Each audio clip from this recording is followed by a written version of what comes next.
Tonight, we are learning more about the bus driver accused of causing a chain reaction crash on I-95 that killed 5 people, injured 44 others.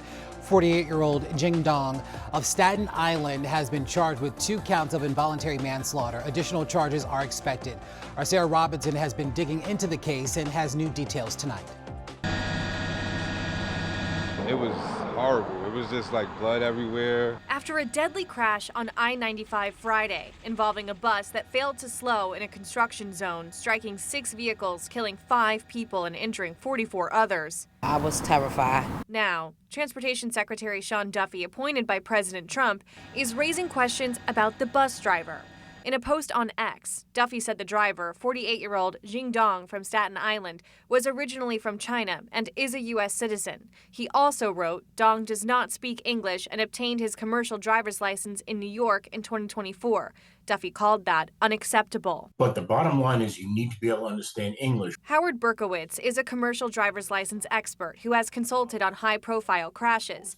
He says federal regulations require commercial drivers to read and speak English enough to understand traffic signs, communicate with law enforcement, and complete required reports. Federal law requires commercial drivers to be proficient in English, not fluent. What happens when you see a digital sign above that says, heavy traffic ahead or slippery roads ahead, slow down, and you do not understand what that says? That makes you a hazard. But Berkowitz says a language barrier alone may not fully explain what happened. Even if you don't speak English, you would say, oh, look, something going on. I got to slow down. He notes the driver still would have been able to see brake lights, construction flashers, or other visual warnings. Did he allegedly fall asleep or was closing his eyes or whatever it was for a half a second? And that was enough time to not react correctly. WUSA 9 also uncovered a recent traffic case involving Dong.